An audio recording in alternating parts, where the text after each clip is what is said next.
If all goes well, Mr. Speaker,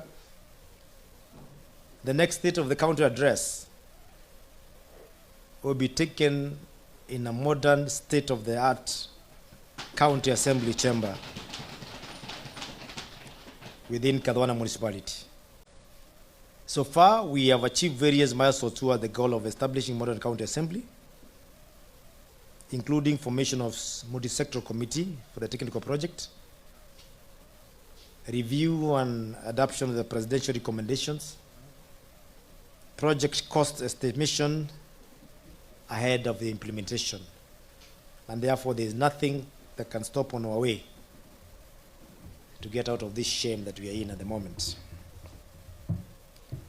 I call this Honorable House, Mr. Speaker, the executive in its bid to obtain the necessary budget allocations and provide the requisite oversight for completion of this project of the County Assembly.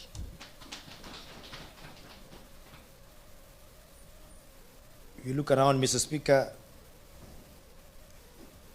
some of the visitors want to used to being in this chamber already went to sleep. Your County Assembly members are struggling. I am also soaked, and my handkerchief is no longer a handkerchief but a wet cloth. And I am not therefore surprised that most of the time my County Assembly prefers to meet outside this chamber.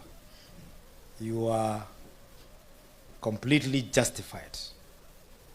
But this, Mr. Speaker, is coming to an end. Not in the next financial year, but next year that starts in 2 weeks. Mr. Speaker, as we reflect on the progress and vision of Tharaka Nithi County, we stand at the intersection of the opportunity and responsibility. Our collective journey towards prosperity is anchored in unity, innovation, and deep commitment to the well-being of our people.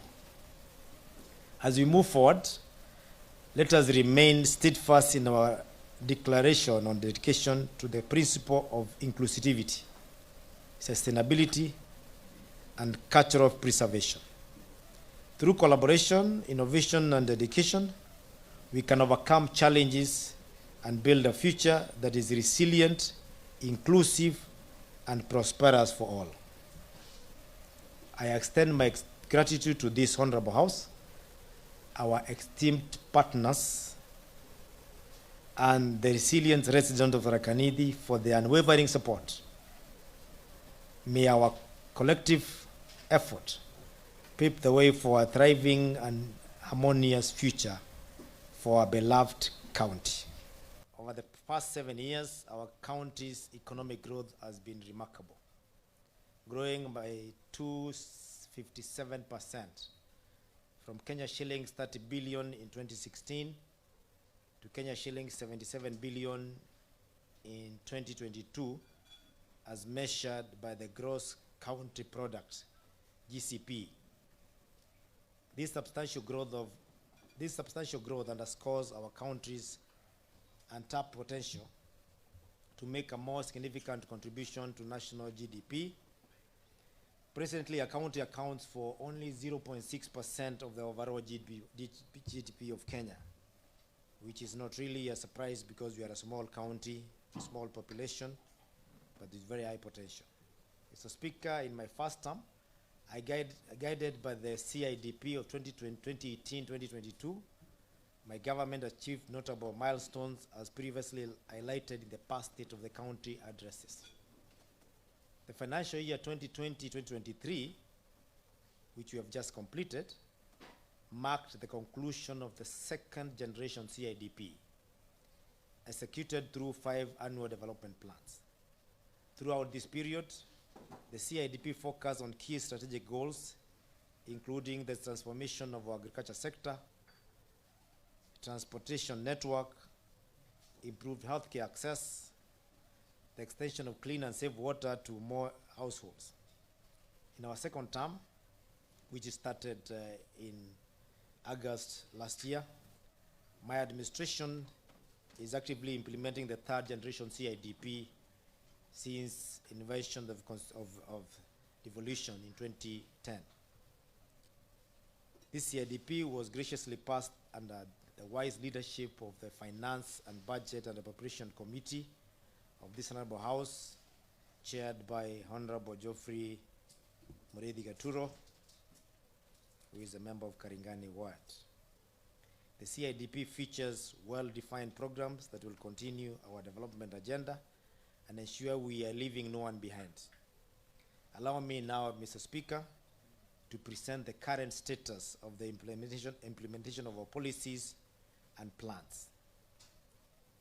Mr. Speaker, when I assumed office in August 2017, the county's own source revenue, money collected locally from our taxpayers in Tharaka-Nithi for the financial year 2016-2017 was a paltry 79 million. Remarkably, in this most recent financial year of 2022-2023, through a 6-year journey, the revenue collection exhibited substantial growth of 362%, reaching Kenya shillings 286.7 million from 79 million. This positive trajectory in the county-owned source revenue is attributed to strategic initiatives such as the Rapid Resort Initiative, RRI, in revenue collection, the installation of CCTV cameras for strengthened oversight at access points, coordination enforcement efforts, and the implementation of automated revenue collection process, effectively minimizing leverage and non-compliance. We aim to attain our full revenue potential as indicated in the recent Commission on Revenue Allocation CRA report of 2022, without increasing local taxation, but rather focus on optimizing our operations. Owing to this, Mr. Speaker, we have been recognized as one of the fastest growing counties in Kenya. Agriculture stands as a fundamental pillar in both the Kenya Vision 2030 and the bottom-up economic transformation agenda, popularly known as BETTER. My administration places agriculture at the forefront of its development agenda, aiming to boost productivity and create value addition to elevate farm income. The agriculture sector, Mr. Speaker, employs 70% of Kenya's labor force. Not only contributes 60% to export earning, but also supplies 75% of raw materials for industry and constitutes about 33% of GDP in Kenya. In our county, Mr. Speaker, where approximately 8% of the population is involved in agriculture, this sector plays a vital role in sustaining livelihoods. Recently, we undertook a comprehensive profiling exercise where we registered over 95,000 farmers across various value chains. This was geared towards generating a shared geo-reference updated database with relevant information on targeted beneficiaries to support data-driven agricultural interventions. We will now be able to link our farmers to key service providers through digitized platforms and e-services. Over the past 7 years, my administration has actively pursued agricultural reforms, concentrating on enhancing both crop and animal productivity. Through the county crop subsidy program, we have provided farmers with high-quality inputs, fostering the adoption of certified seeds that are high-yielding and drought resistance. Over 100,000 farmers benefited from the program, receiving certified maize, beans, and green grams, popularly known as Ndengo seeds. My administration intends to continue supporting this program and ensuring more farmers benefit. Mr. Speaker, health is a factor contributing to correct plant nutrient requirements. Soil health, soil health is a factor contributing to the correct plant nutrition in the requirements of plants. We have ensured that soil testing scanners are available And so far, 1,000 farmers have benefited from our soil testing services. My administration will further extend this outreach by ensuring the services are available in every ward, and I advise my people to take up the small cost by government of the farmers who want their soil tested, because the fee they have been paying of 1,500 is impeding, and therefore they can only pay for partly 200 shillings for transport of those people who take the equipment there. The rest will be shouldered by the government of Rakanidi as a subsidy. To reduce post-harvest losses, we distributed post-harvest management equipment to farmers, including moisture meters, digital weighing scales, trampolines, and hammock bags to 8 aggregation stores. Additionally, Aflasafe, which is a natural solution to alleviate the threat of aflatoxin, has been distributed to farmers to manage aflatoxin levels prior to crop maturity.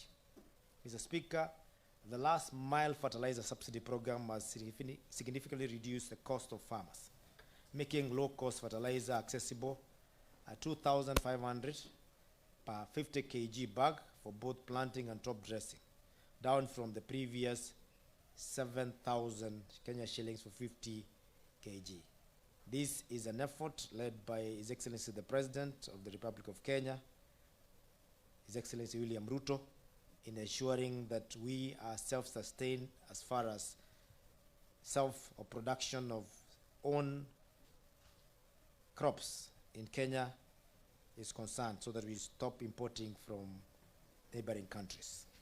During the last 2 planting seasons, more than 35,000 bags of planting fertilizer, 13,000 bags of top dressers, and 600 bags of Mavuno tea blend were distributed. In addition, we have expanded our last mile fertilizer distribution network with 2 new centers operationalized at Muthomi and Kondi cereal stores to distribute the fertilizer and other inputs. This is in addition to the Medero cereal store, which previously was the only store distributing fertilizer. We plan to do additional openings in the near future. Mr. Speaker, tea is one of the major cash crops in our county, sustaining numerous livelihoods in the high altitude zones. Regrettably, farmers have faced declining incomes due to post-harvest losses and fluctuation global prices in recent times. To address post-harvest losses, we have successfully rehabilitated over 50 tea buying centers, with ongoing plans to revitalize more centers this financial year. Mr. Speaker, revamping cotton farming in our county faces numerous challenges, including unpredictable weather patterns, low prices, and high cost of inputs.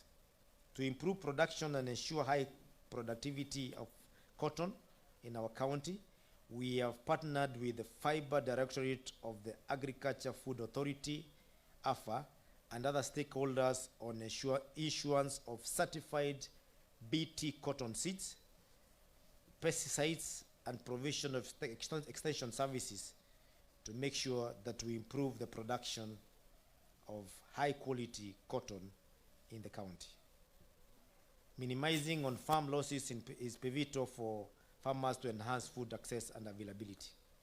Unfortunately, small-scale farmers face challenges with inadequate storage facilities, including losses of up to 30% of their seasonal harvest. In response to this, Mr. Speaker, we have decided to tackle this challenge by taking proactive measures by establishing aggregation centers at Mukodhima, which is in Thiti, Kanyange in Chakariga Ward, and Kirumi in Ganga Ward. This is in addition to our conventional Medero, Mukoni, and Nkondi stores. This will help to address and mitigate post-harvest losses. Mr. Speaker, we have successfully relocated it to Rural Primary School to pave way for the operationalization of the Agriculture Training Institute. The county is now on the process of actualizing farm development and construction of kitchen and dining hall amenities. Through this initiative, our farmers will acquire modern farm management practices, and consequently increase quantity and quality of agriculture production by having an active and educative agriculture training institute in Tharaka Nithi. It is important to note, Mr. Speaker, in this region, it is only Tharaka Nithi County that does not have a farmers training institute, despite the fact that 90% of our farmers, or of our population, are farmers. Livestock production plays an essential role, contributing nearly 90% to the livelihoods of household and accounting for approximately 95% of family income in the arid and semi-arid areas. In the lower ecological zone of our county, livestock farming has emerged as a primary source of livelihood. However, this subsector grapples with various challenges, including issues related to pests and diseases, the escalating cost of animal feeds, and post-harvest losses and persistent droughts. County efforts have been enhanced by strategic partnership with Kenya Cereal Enhancement Program, popularly known as KSEP, and Kenya Climate Smart Agriculture Program, popularly known as KSAP, financing locally led climate action, popularly known as FLOCA, and Emergency Locust Response Project, ELRP. Over 80,000 farmers have been supported to increase the productivity and profitability of key cereal commodities, such as maize, sorghum, millet, and associated pulses, using intervention of these programs that I've just mentioned. This has contributed to increased food production and smallholder farm income to our people. Mr. Speaker, through Agriculture Sector Development Support Program, ASDSP, we have supported value chain development in terms of capacity building to over 14,000 value chain actors and 39 innovations supported across the banana, dairy, and indigenous chicken value chains. Through the Kenya Climate Smart Agriculture KSAP and the Emergency Livestock Response Program ALRP, we have supported over 300 farmer groups to implement micro projects spread across various value chains in Tharaka Nithi County. The key objective of ELRP is to facilitate animal restocking with climate resilient and stress tolerant breeds, crop pasture, and forage restoration in areas impacted by the locust upsurge. These programs researched and reached out to over 90,000 beneficiaries who accessed agriculture training and extension services, with at least 3,000 farmers receiving improved goat breeds. Mr. Speaker, we have vaccinated more than 25,000 cattle, 20,000 goats, 6,000 sheep, 20,000 poultry, and 3,100 canines. That is the category of dogs and the related likes against various diseases. That includes even human beings who bite others. Due to the expansive demand for AI services, we have established a subsidized county AI service with substations at Kianjagi in Mara, Marimanti in Tharaka, and Chuka in Chuka-Gamangombe constituency. This initiative brings animal genetic material storage for services closer to our farmers, which has greatly reduced the cost of insemination. This will increase artificial insemination uptake, pedigree breeds, milk production, and an eventual increase in household incomes. Mr. Speaker and honorable members, all these interventions have resulted in the overall increase in milk production and collection by our farmers. We were doing 22 million liters or kilos of milk in 2017. Today, Mr. Speaker, we are a proud county to have increased that production not just by double, by slightly over double, that we now collect every morning 45 million liters annually in Tharaka Nithi County. With 45 liters or million liters of milk, we are heavily investing in the value chain in the agriculture sector to stimulate economic growth, and in the process of sourcing for partners to help in the establishment of milk processing plants that will enable our farmers to fetch more competitive prices with the milk and other dairy products to create jobs opportunities and to boost the economy of the county and that of Kenya. The milk processing plant will play a crucial role in the dairy industry by transforming raw milk into various dairy products through proper pasteurization, homogenization, and quality control to ensure safe consumption, and strategies that are in place to extend milk coolers to parts of Tharaka Nithi County. My administration is dedicated to fortifying fish farming and fostering a resilient and inclusive aquaculture environment for the smallholder farmers in our county, including also regions. Our support initiatives have resulted in the construction of over 700 fish ponds, enhancing fish rearing enterprise, where farmers were equipped with pod liners, fish feeds, and fingerings. Mr. Speaker, successful implementation of aquaculture business development program, popularly known as ABDP, has seen the number of fish farmers grow from 1,500 to 2,200, and we are geared towards establishing fresh fish markets and cottage industries for locally producing fish feeds across the county. My administration will establish an aqua park at Kaireni that will act as an aggregation and education center in aquaculture.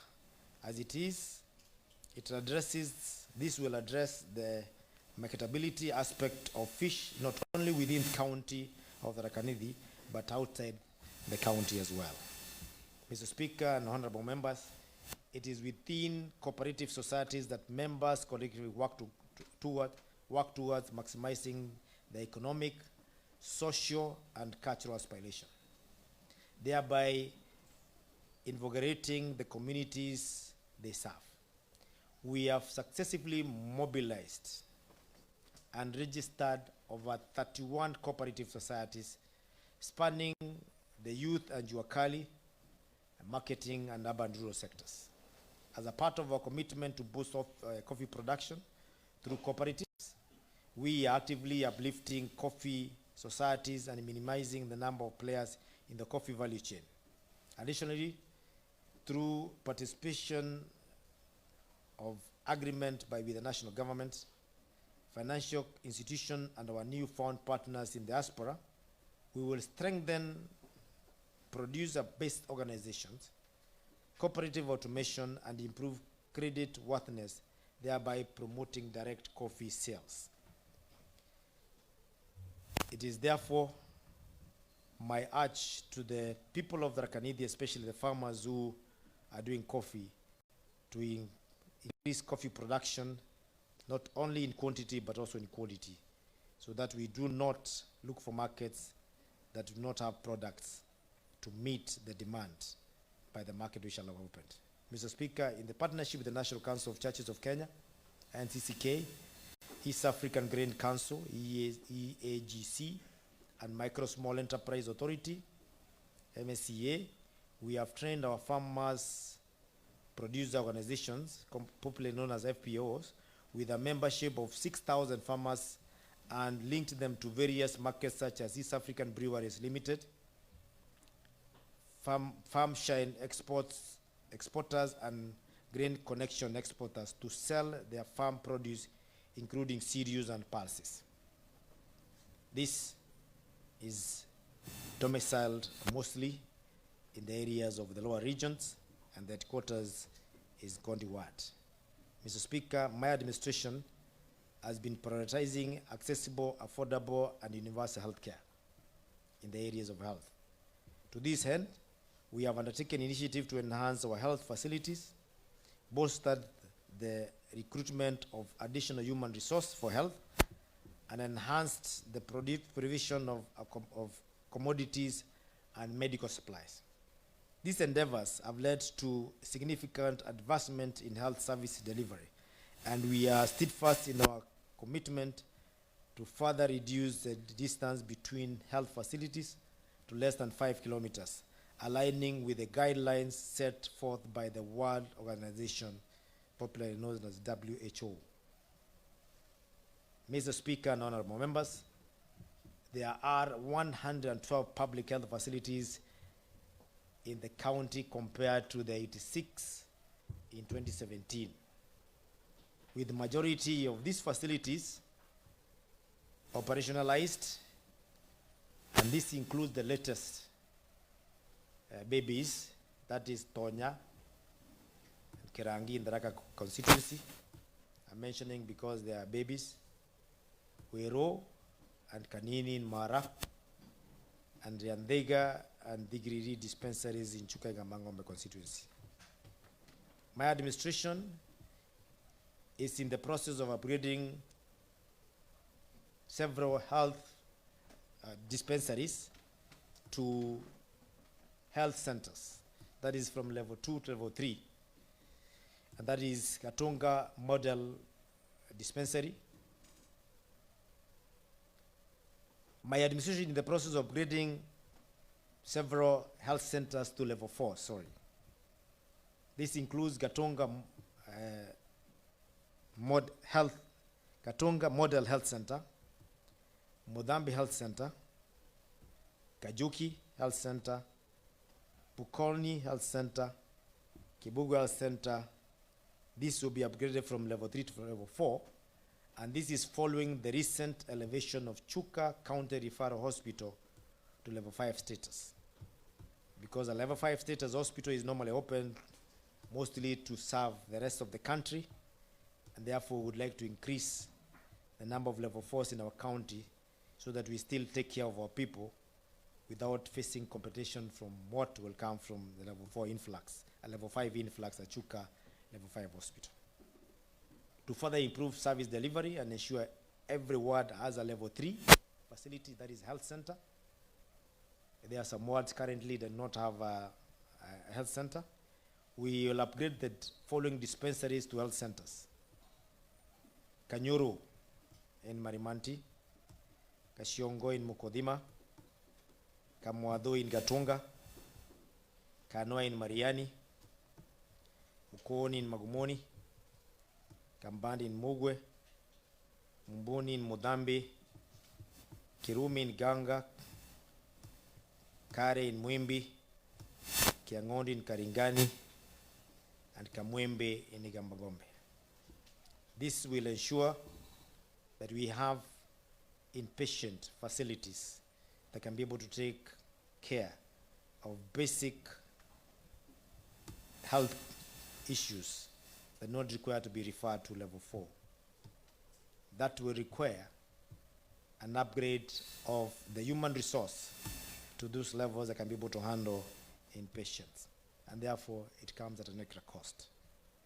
Mr. Speaker, to improve the quality of accuracy and accessibility of laboratory services, we are implementing the Clinical Laboratory Improvement Project, which encompasses a sample referral system and has enabled us to acquire state-of-the-art equipment for Chuka Level 5 Referral Hospital for that purpose. This is going to be the first in Kenya. Additionally, to further strengthen the referral services in the county, 2 advanced life support ambulances have also been procured. This is a system that will enable our patients from the lowest level 2 and the remote dispensary in Tharaka-Nithi to have the same service of lab as the person who is at Chuka Referral Hospital, because we will be transporting samples and relaying back the results within hours from those particular dispensaries. In addition to bolster blood security in our health facilities, my administration established a blood satellite center at our county referral hospital. This facility enables us to process blood and its derivatives such as packed red blood cells, platelets, fresh frozen plasma, platelet concentrates, among others. This will alleviate the problem of our people having to wait for blood from far-flung centers like Kenyatta National Hospital and other regional centers. Mr. Speaker, additionally, my administration continues to ensure emergency medicine and medical supplies are available across the county. To this end, we're in the process of employing drone technology to transport commodities where they are required to save lives. Mr. Speaker and honorable members, the human cost associated with healthcare remains high within labyrinth of dispersed service providers. To strengthen the human resource for health and improve the quality of healthcare services, my government has continued to recruit and train healthcare workers. In the past 2 years alone, a total of over 90 medical personnel in various cadres have been recruited, and over 70% from diverse cadres have been released to pursue higher education in different specialties. Mr. Speaker and honorable members, primary healthcare is one of the key contributors to our pursuit of universal health coverage, both at the county and facility levels. In my administration, concerted efforts to buttress community health services in the county, we have enlisted the support of community health promoters, CHBs, who were previously called CHVs, to deliver primary health services, emphasizing a shift from curative and rehabilitative approach to preventive and promotive measures.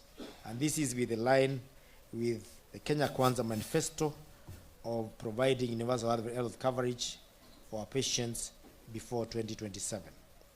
Their involvement has resulted in a commendable increase in the promotion of immunized children, rising from 72% in 2018 to 94.9% by 2022. Additionally, CHPs has created the proportion of women utilizing family planning methods from 67% in 2017 to 74.4% in 2022. Now you know why our population is not increasing. Overall, the Tharaka Nithi County healthcare is performing above the national average across multiple parameters. Mr. Speaker, honorable members, most of our facilities are dedicated to providing reproductive, maternal, newborn child and adolescent healthcare service. Notably, as per the Kenya Demographic Health Survey, KDHS of 2020, our county achieved a remarkable 95% rate for skilled deliveries, surpassing the national target of 89%. Additionally, the percentage of fully immunized children under 1 year in our county stands at 95%, surpassing the national active achievement of 82%. Moreover, my government has made significant strides in improving nutrition services, resulting in the substantial reduction of the overall stunting rate from 32% to 21%.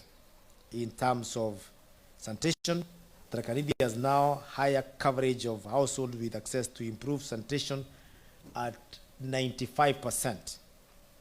These accomplishments are a testament to the impactful public health interventions implemented in the county. And I applaud the Minister of Health, led by Dr. Mburaku, because of achieving this 95%, making Tharaka Nithi County almost an open defecation-free zone in this part of the country.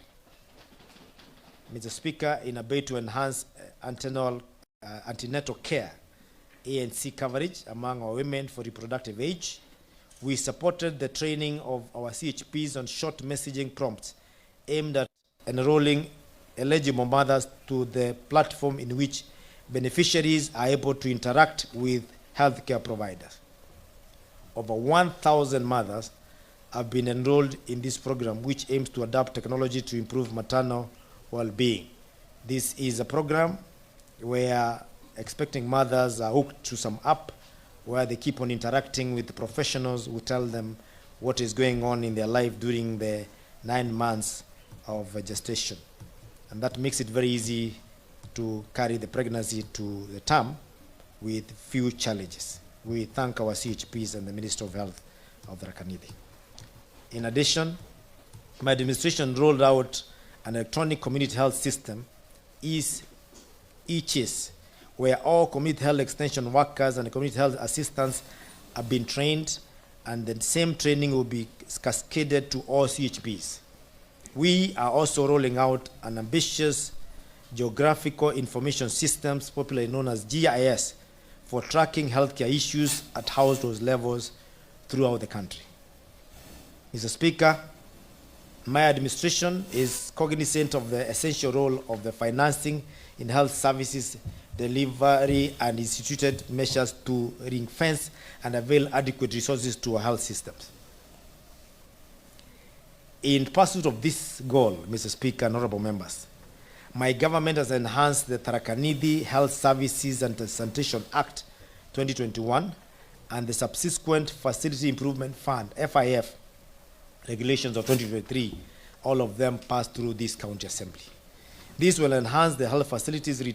This will help to ensure that the health facilities, right from the level 2 to level 5, to retain their Facility Improvement Fund collections and support primary healthcare facilities to finance their operations.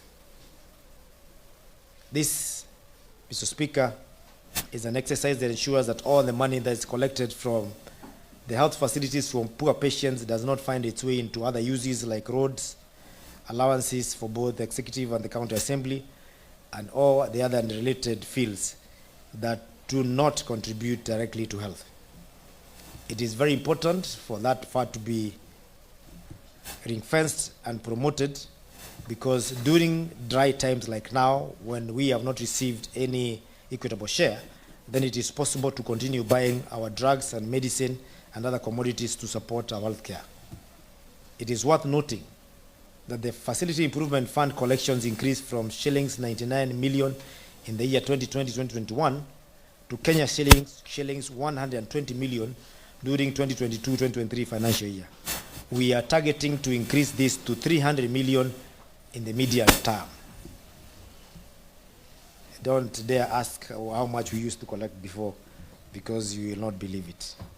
In the realm of public administration, Mr. Speaker, my government has prioritized seamless intergovernmental coordination between the national and the county governments, the chiefs and our ward administrators, the assistant chiefs with our ward admins, and the CHPs who are part of administration, all the way to the county commissioner. We do not have boundaries between county and national government when it comes to delivery of service to our people. We are different levels of government, but united in coordination to deliver to one mwananchi who know one government under one constitution of Kenya. We have constituted multi-agency counties and sub-county and ward teams comprising of officers drawn from both levels to enhance delivery services. And a very good example of that is the multi-sectoral committee and team that is dealing with the illicit brew in Tharaka Nithi County. The county has a high rainfall or rainwater endowment and a high rainwater harvesting potential, Mr. Speaker. We are currently in El Nino. We are in the base of Mount Kenya, and therefore, when it rains in Tharaka Nithi, it pours. When it is not raining, it is another extreme. That is the reason why rainwater harvesting is key, because we are able to mitigate the scarcity that is normally followed by plenty, which is usually 3 months of dry season, 3 months of rainy season. For this reason, we have decided to build resilience occasioned by weather variability and the gripping effect of climate change. We face a number of water harvesting and storage related challenges that directly affect water security and subsequent provision of quality water and sanitation in this county. It is for this reason, Mr. Speaker, that despite abundant rainfall, our capacity to harvest rainwater during such times remains limited, And when not collected adversely, it affects our infrastructure. Our roads are usually washed away, and bridges, and also households, including mudslides in part of this county. I call upon residents to embrace water harvesting at a house level for increased water availability, and also to reduce these calamities that usually are occasioned by huge volumes of collected water on our roads. My administration is in the process of constructing rainwater harvesting facilities in 15 schools as a pilot project to guide the county in best practice method of harnessing and storage of rainwater before rollout to all the schools in the county by the end of this term, which is 2027. In other words, by 2027, every school in Tharaka-Nithi will be having water collection tanks and gutters, and no water will ever go to the ground. Even in areas where they feel they don't need that water, we had better keep it in the tanks rather than have it on our roads, because that is what increases the cost of maintenance of our roads. That is a program that we wish to roll out in collaboration with the members of the County Assembly in various wards.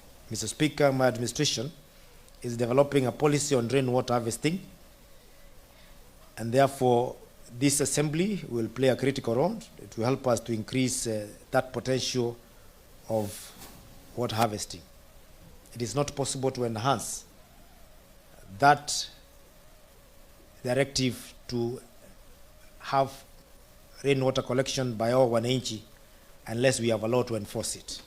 And that is why, honorable members of this House, when you are called upon to expedite the approval of this policy and to enact the subsequent water harvesting bill, please do it with speed and accuracy, knowing that you are saving your people and by giving them adequate water and saving your infrastructure. It is my belief that that bill is somewhere on the way to the Assembly. Recognizing water storage as a central element of sustained water availability, the Tana Water Works Developmental Agency is collaborating with the county to construct dams, including Tongo, Kajogu, Dochi, Kedeno, and High Grand Falls, which High Grand Falls is not being constructed by Tana, but the other 5 are, with a combined total capacity of 12 million cubic meters of water. This initiative will play a pivotal role in increasing sustained water supply across the larger parts of Tharaka-Nithi County.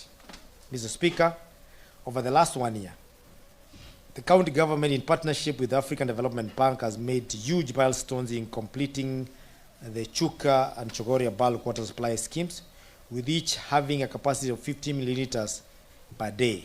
And this was in collaboration with Tana Water Works. When this water has been tested and the systems are found to be perfectly working, this bulk water will be handed over to Tharaka-Nithi County, which will then manage using the water company, that is Njuki. The 2 schemes are waiting the last mile connectivity with an estimated 13,000 households expected to be connected. Further, Mr. Speaker, having completed those 2 projects, this year, in collaboration with Tana Water Works, we have committed to complete and enhance Kibunga Kakimiki Water Project, which the people of Maragua have been waiting for water since 2017, and it was not possible because of inadequate water source at the intake and the connectivity. But towards this, Tana Water Works, in collaboration with Tharaka-Nithi County, have factored 150 million to complete this project within the shortest time possible. We have also enhanced capacity for Nithi Water Sanitation and Company with this Njuki to establish 5 satellite offices across the county at Kadwana, Chogoria, Kibunga, Chuka, and other areas. Going forward, we plan to have the company establish offices in all the 15 wards. In a recent achievement, over 700 new household connections have been successfully established, resulting to over 20,000 households currently benefiting from the treatment, or treated water. Mr. Speaker and honorable members, the pursuit of alternative source of clean water remains a priority for our development agenda. My government is actively engaged in the exploration of groundwater through drilling and equipping of boreholes along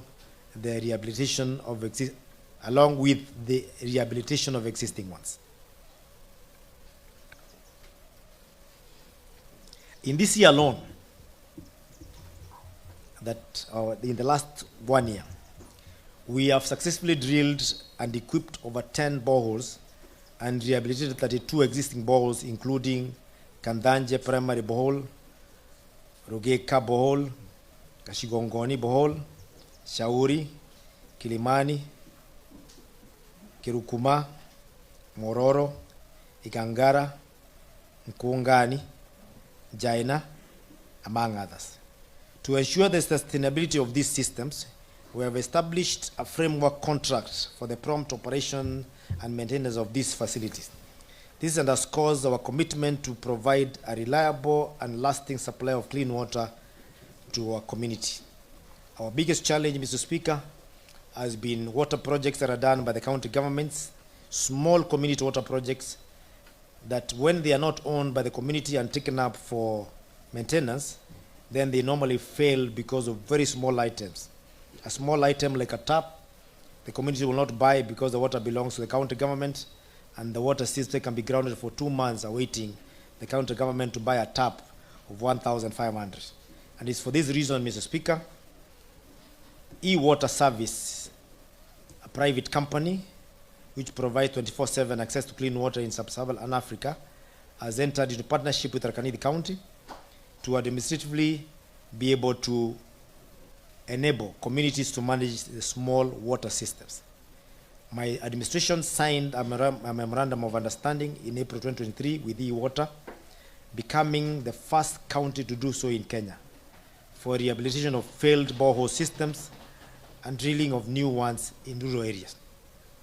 Using custom-built prepayment smart tap and local operations and maintenance partners, Maji Popote, the project will guarantee access to clean water anytime by placing a new water tag with credit into the window of any smart tap where we have a water kiosk. Mr. Speaker, these are technology that will enable people to buy units of water just the same way we normally buy units of airtime to be able to speak.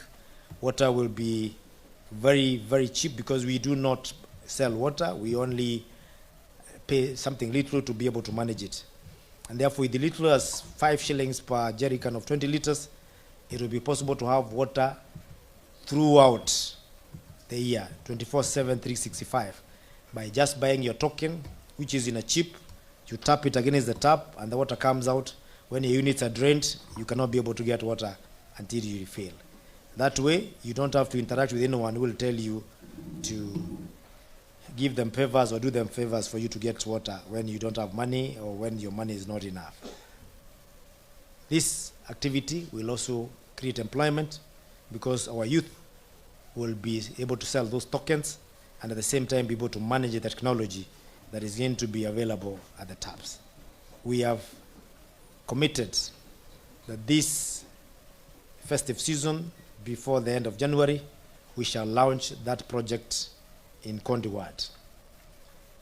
Using custom-built prepaid smart tap and local operations and maintenance, Maji Popote, I've already said, we will be able to be guaranteed access to clean water. It is important to note, Mr. Speaker, that Maji Popote is a company, or rather an organization that's locally owned by one of our own here in Tharaka Nithi County and partnering with people all the way in England, because E-Water is a company that is based in England. Every transaction that is tracked using secure blockchain-based system for initiative, which will begin in Kondi, in a place called Gekuri, and Kareni, which is at the junction of Kabwana. Those are just pilot program, so that if they work, we can roll them out to the other parts of the county. The program will continue rolling out across the county, covering rural areas that lack proper access to water, thus complementing the efforts by all stakeholders in ensuring universal access to water for all. Please let our people know that we must have sustainable systems instead of having free access, completely devoid of any responsibility that is not sustainable. To attain food security, it is imperative that we support our smallholder farmers in transition from the rain-fed to irrigated agriculture. Net worth achievements include the completion of major irrigation projects in the county, such as Tunyaiga Kurungu Irrigation Water Project and Roberto Water Projects. These projects have facilitated the engagement of over 2,000 new farmers in irrigation, thereby expanding the total area under irrigation by over 1,000 acres. Mr. Speaker and honorable members, through participatory climate risk assessment process, we developed the County Climate Change Action Plan, CCCAP, that was adopted by the County Assembly in September 2023. The plan identified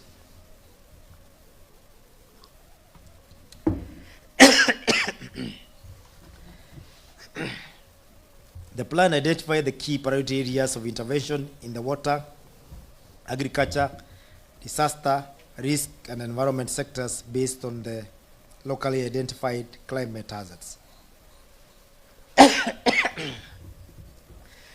Recognizing that adapting to climate change is a global imperative, we have taken proactive steps by developing the County Adaptation Plan, that is CAP, and the core principle guiding these frameworks is to enhance the resilience of our community by aligning the adaptation strategies with their specific economic systems.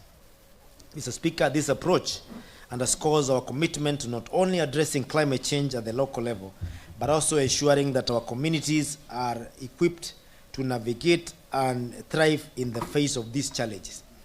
The two frameworks are the key parameters for our readiness to mobilize for and receive climate financing. We are currently implementing the financing locally led climate actions, popularly known as FLOCA, a Kenya shillings 600 million projects that will kickstart the implementation of CCAP, and that will strengthen the local resilience to the impact of climate change, natural hazard, and other shocks, thereby supporting Kenya transition to a low carbon, climate resilient, and green development pathway. Mr. Speaker and honorable members, education is the foundation of the future of our society. Shaping the minds and aspirations of generations to come, and it is within the halls of schools that the foundation of prosperous future is laid.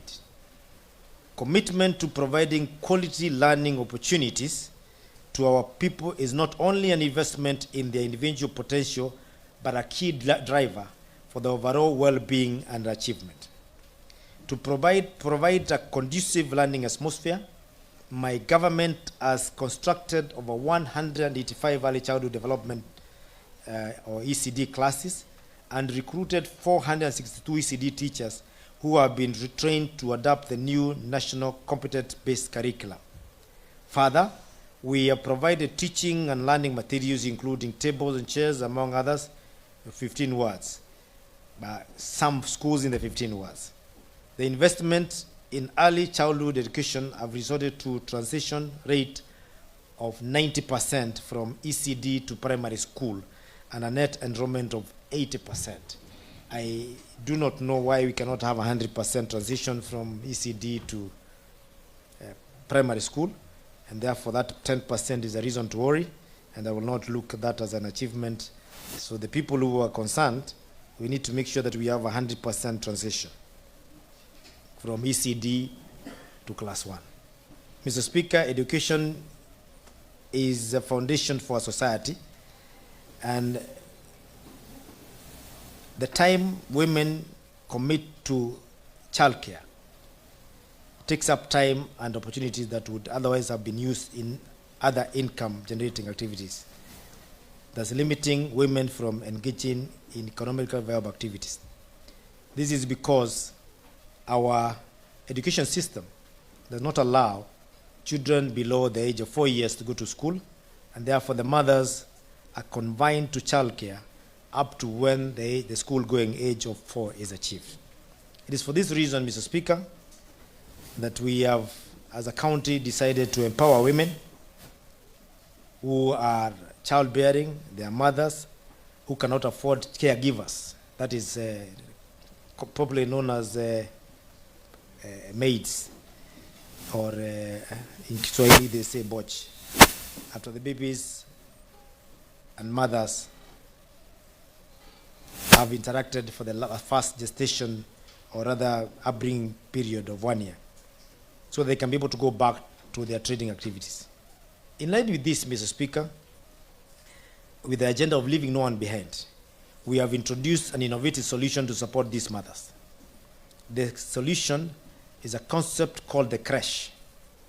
This initiative is designed to provide supportive environment, allowing these women to continue their trading activities while ensuring the well-being and care of their infants. This program, which we did a pilot at Chuka Market, has received a lot of acknowledgement throughout the country. It is now a policy by the national government that there's no market in Kenya can be made without a creche, because that creates an environment for mothers to be able to trade and at the same time take care of the children. This program, which is a proud first of the Tharaka Nithi County, has made us be recognized even outside the country.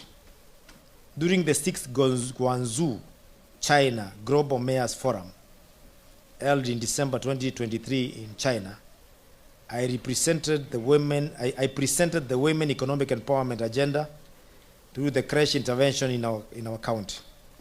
The key benefits included providing mothers with peace of mind at work, empowering young business women with flexibility in their daily economic activities, facilitating a seamless transition post-maternity, and enabling more mothers to serve and at the same time be breadwinners by increasing their income and through continued engagement in business activities, reducing what we call time poverty.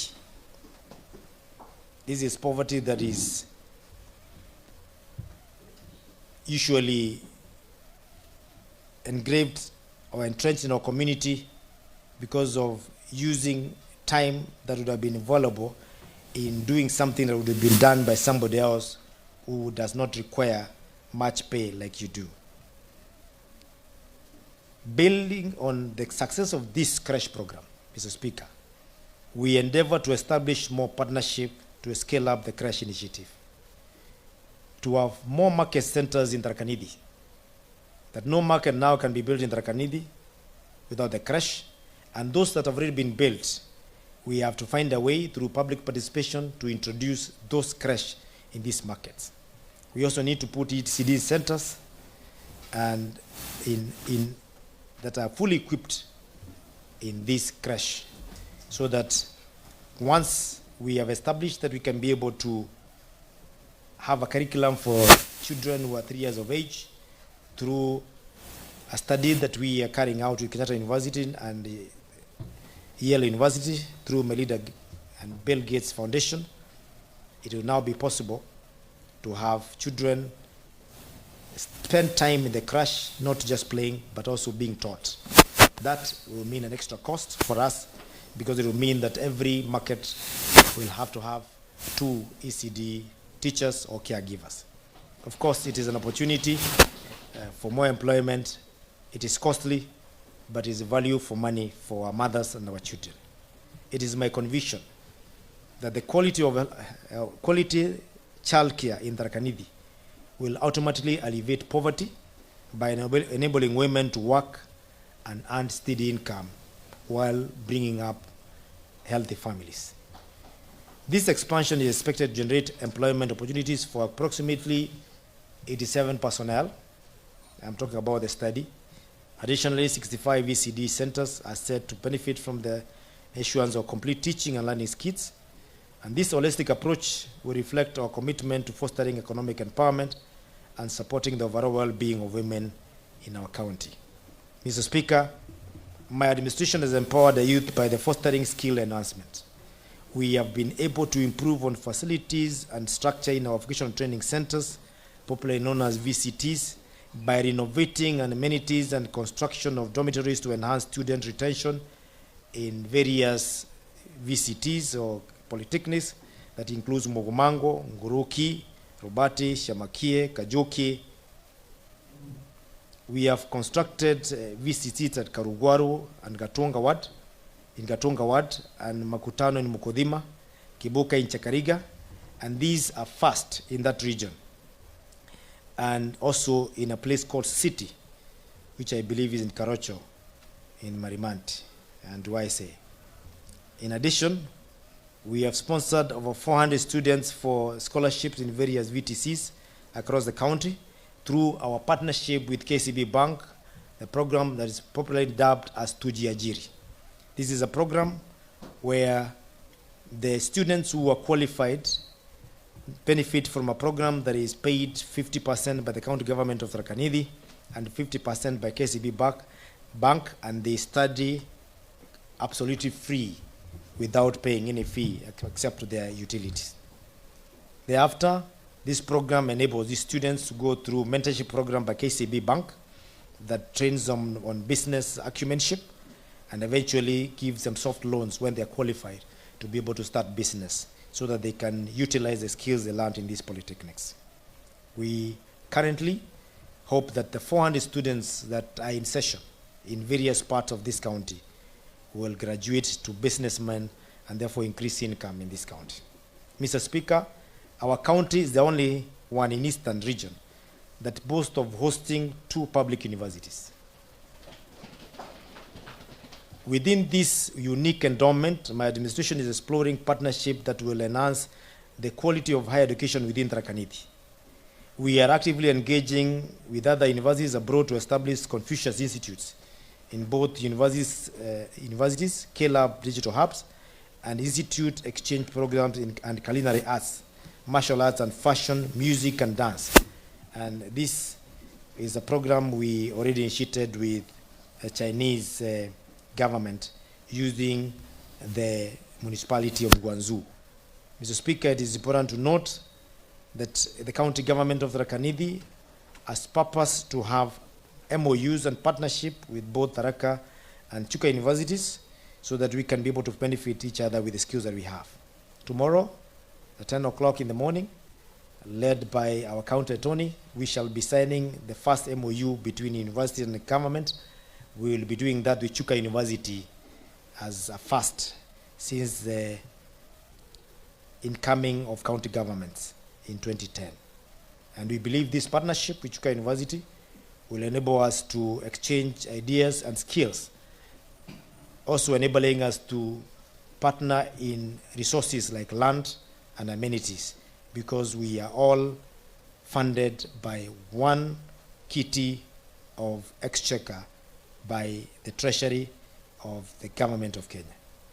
Mr. Speaker, supporting individuals with diverse abilities is an essential element of advocating for inclusivity and equal opportunities in the society. Under my administration, we prioritize the well-being of our fellow brothers and sisters who are differently abled. We have demonstrated our commitment to supporting them through issuance of mobility devices and other services to improve their lives. We have issued over 200 wheelchairs, over 300 other mobility devices. We have also issued 25 mobility cards for entrepreneurs with disabilities, which have enabled them to economically and socially empower themselves. Further, we have conducted assessment of differently enabled individuals and facilitated the migration of over 1,800 to new identification systems to better address their unequal needs or unique needs. Mr. Speaker, to further empower our different abled citizens to benefit from the access to government procurement opportunities, that is AGBO program, my government has a schedule to undertake training for PWDs to capacity build them and equip them so that they can have direct assessment or access to businesses in government, including Tharaka Nithi County. We always by law, reserve 30% of all opportunities in business and procurement to PWDs, youth, and women. I have directed the Department of Public Health and Medical Services to decentralize assessment of PWDs to Magutuni Hospital and Marimanti Hospital, in addition to Chuka Hospital Level 5, which is the only facility currently offering the service. That today, if you wanted in Tharaka Nithi to be given the card for disability, you must go for your medical test in Chuka Hospital. We have said no to that. We must now have Marimanti and Magutuni also taking over these assessments. Under my leadership, we have undertaken 72 rescues in cases involving defilement, child abuse, and abandonment, placed in safe spaces within the county, and worked with the authorities and our judicial system to seek justice. We have undertaken to integrate these vulnerable children into the society to enable them to grow in loving and healthy environments. This reflects our unwavering commitment to protecting and supporting children in vulnerable situations. Mr. Speaker and honorable members, facilitative and rehabilitative infrastructure is a cornerstone of development and transformation. In our pursuit to transform the economy of our county, my government is dedicated to ensuring the presence of reliable transport infrastructure through consistent effort and initiative. Our administration is developing a climate-proof infrastructure and employing the use of modern methods such as low-volume seal, also known as low-volume tarmacking, for sustainability.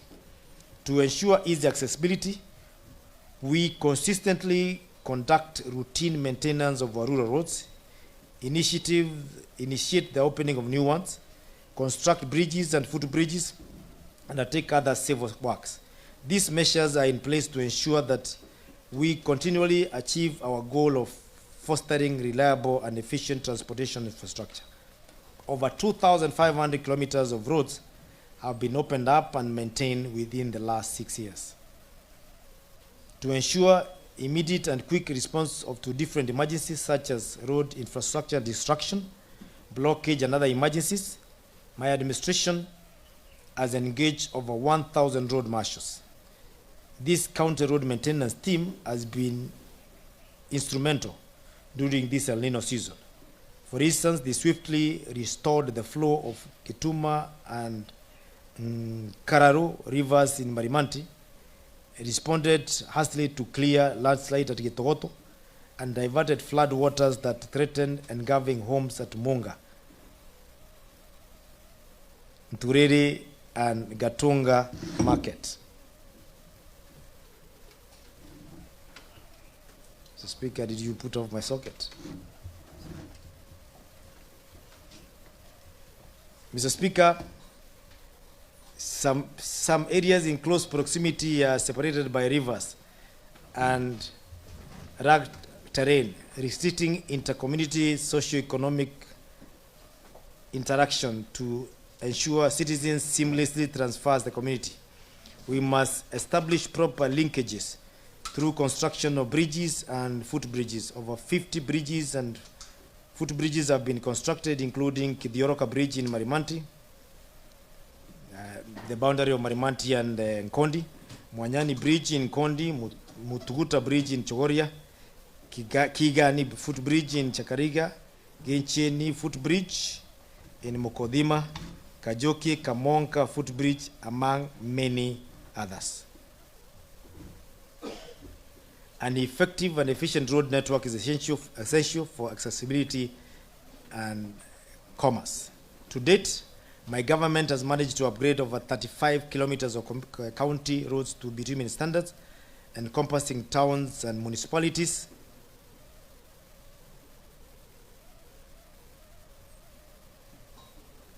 Municipal roads, thereby enhancing transport and communication. We intend to upgrade another 45 kilometers over during the next 3.5 years. Mr. Speaker, Acquiring our own equipment to assist in road maintenance has greatly reduced the time and cost it takes to attend to roads in our wards. My administration made this bold yet significant decision over 5 years ago, and the results have been phenomenal through a model now emulated which is emulated in multiple counties. Due to the heavy usage and leverage of these machines, wear and tear is inevitable, and we now need to replace this with new machines to ensure that work doesn't stall. I urge this Honorable House to facilitate this replacement through the upcoming budget so that we can stop saying Tuma Greda County. Mr. Speaker, 50% of our own source revenue is from trading activities.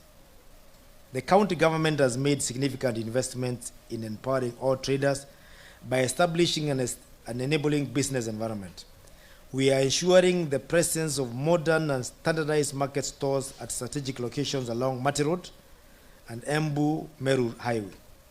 Construction of traders' cubicles, sanitation facilities, enhanced security measures, and capital paving and stage sheds along those lines in both Mati Road and Chuka Embu Meru Highway. To catalyze economic transformation, the construction of modern markets is a pivotal initiative to promote trade in the county. In the previous term, the completion of the 13 modern markets was achieved. This term, we are embarking on additional modern markets at Shera, Chogoria, Marimanti, Ndagani, Katunga, and Kadwana livestock markets. We'll also do Nguruki, Makutano, which is called Shauri, among others. These endeavors will ensure that traders operate in a conducive environment with access to essential infrastructure, thereby enhancing livelihoods for micro, small, and medium-scale traders. My administration is keen on strengthening security of tenure and improving living conditions in the informal settlement. We have also initiated, Mr. Speaker and honorable members, the improvement of the informal settlement at Chuka Muslim Village, and currently in the process of enhancing living standards in Marimanti town through the formal settlement scheme initiated through the Kenya Informal Settlement Improvement Program called KISIP. This effort restricts our commitment to creating better living environment for us residents and fostering sustainable urban development. To protect land and set aside for public utility by administration has successfully facilitated acquisition of title deeds for our institutions, such as Chuka Referral Hospital, the Cereals and Produce Board, Etuguru Agriculture Institute, Deputy Governor's Resident at Kandanje, Katonga Health Center, Magutuni Level 5 Hospital, Marimanti Hospital, County Assembly Chambers at Kadwana, among others, and a few others are also in progress in addition to this. We are also in the process of relocating Kadwana Prison to Kabariange to pave way for the affordable housing project, establish a level 4 health facility, in addition to crucial public infrastructure development. In the space of affordable housing, we have also agreed to partner with the national government by giving up land in various parts of this county. That includes the Kadwana, Chuka, and Majera in Mara constituency. Active involvement of public governance and legislation is also a fundamental commitment that the administration will uphold. We have lived by the principle in the management of our county affairs through the public participation and civic education policy, which guides our engagement with the public. I am deeply impressed by the ability of Chiambai to make her voice heard. Through this, development needs have been identified and addressed through our different interventions. My administration, through our public participation unit, will continue involving our people in governance. The bottom-up economic transformation agenda is geared towards aggregating farmers, creating job opportunities, and promoting micro, small, and medium enterprise. In alignment with these objectives, my government is actively involved in the construction of the County Aggregation and Industrial Park at Kaireni. We have completed the preliminary requirements for the establishment of KIPES and are now part of the first cohort of the counties awaiting official launch.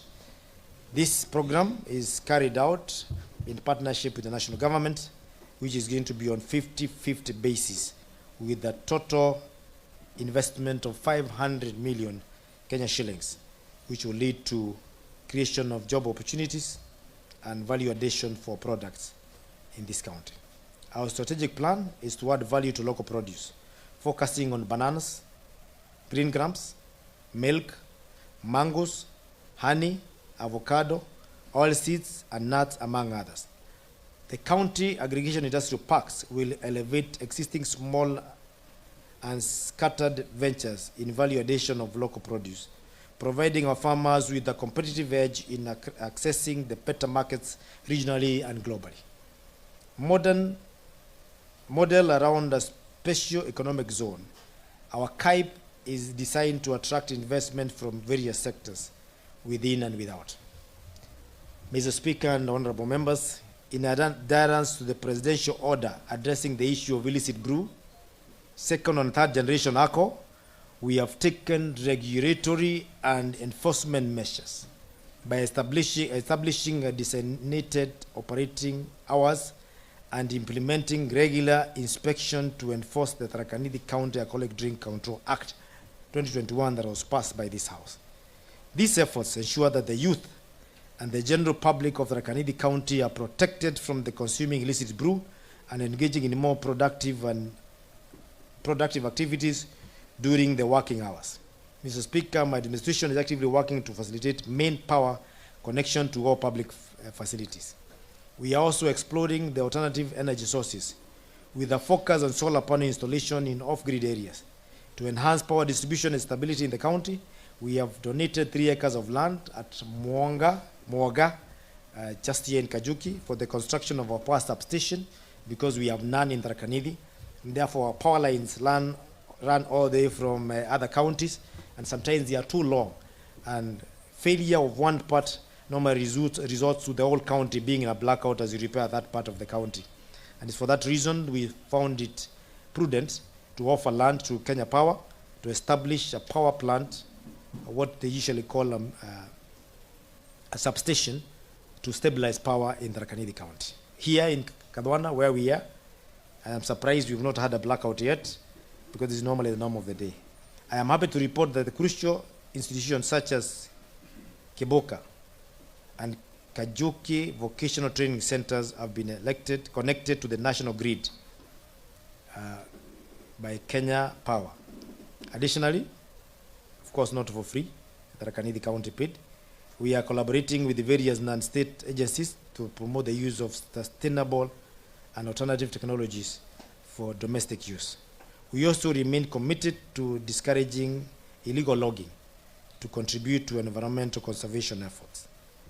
Mr. Speaker, we acknowledge the impact of sports, recreation, and physical activities such as they are such powerful tools of creating social awareness, fostering economic growth, and enhancing peaceful coexistence.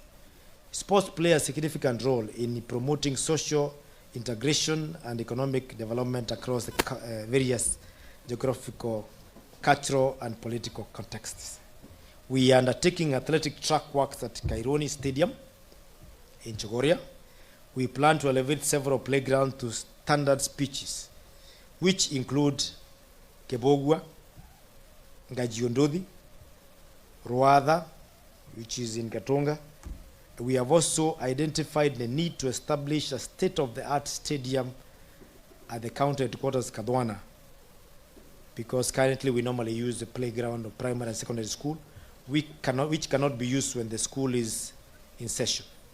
And in a headquarter like this, where land is in plenty, we intend to do a state-of-the-art sports and other recreation activities stadium. And we will be seeking collaboration and partnership from other development partners. The land is already identified in a very scenic environment, surrounded by hills. it will be one of the best stadiums to ever play football in Kenya.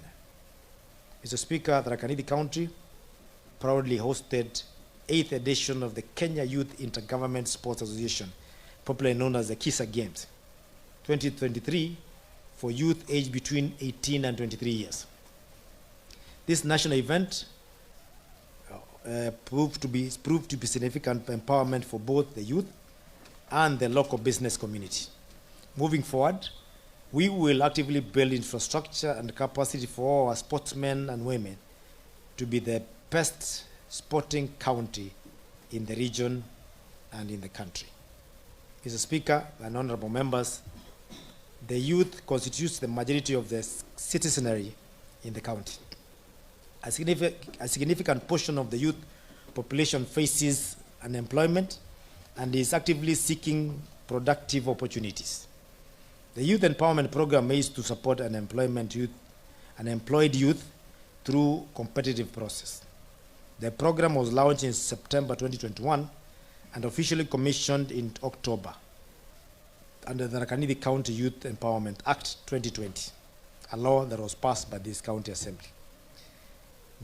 Registered youth groups apply seeking grants to reform their income-generating activities, and I urge our youth to remain active in groups and take advantage of government programs. And we hope that this coming year, the Youth Empowerment Program will be more informed and even more productive as a means to the end by the youth. Mr. Speaker, Tharaka Nithi embraces the value for diversity and urbanness, rooted in our unique culture and rich heritage.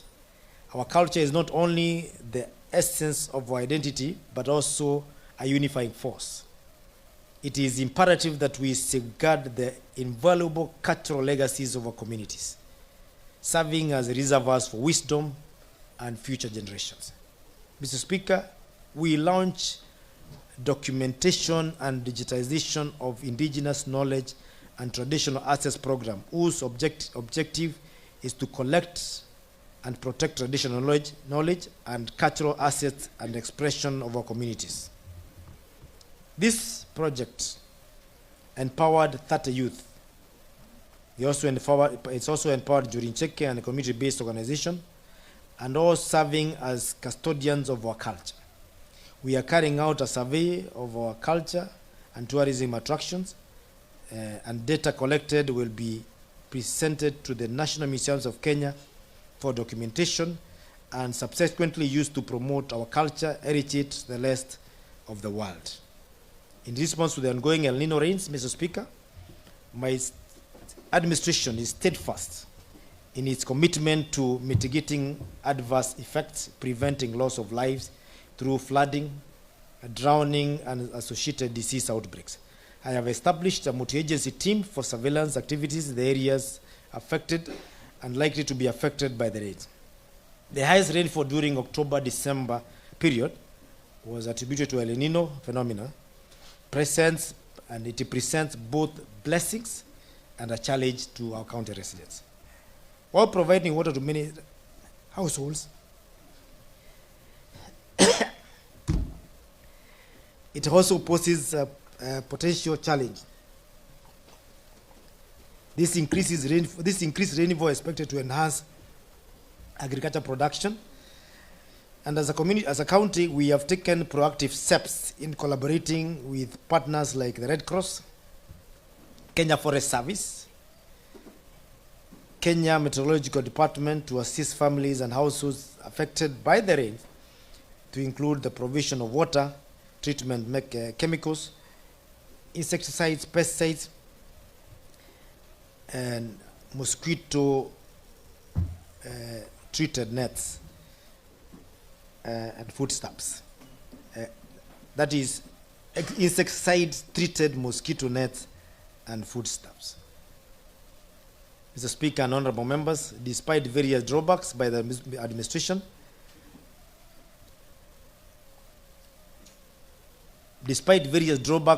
my administration has ardently pursued completion of the county assembly chambers.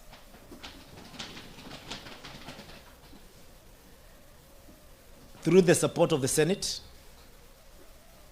the demanding journey towards completion of this crucial facility is drawing to a close. Thank you. God bless Kenya. God bless Tharaka Nithi. God bless you all. Merry Christmas and a Happy New Year.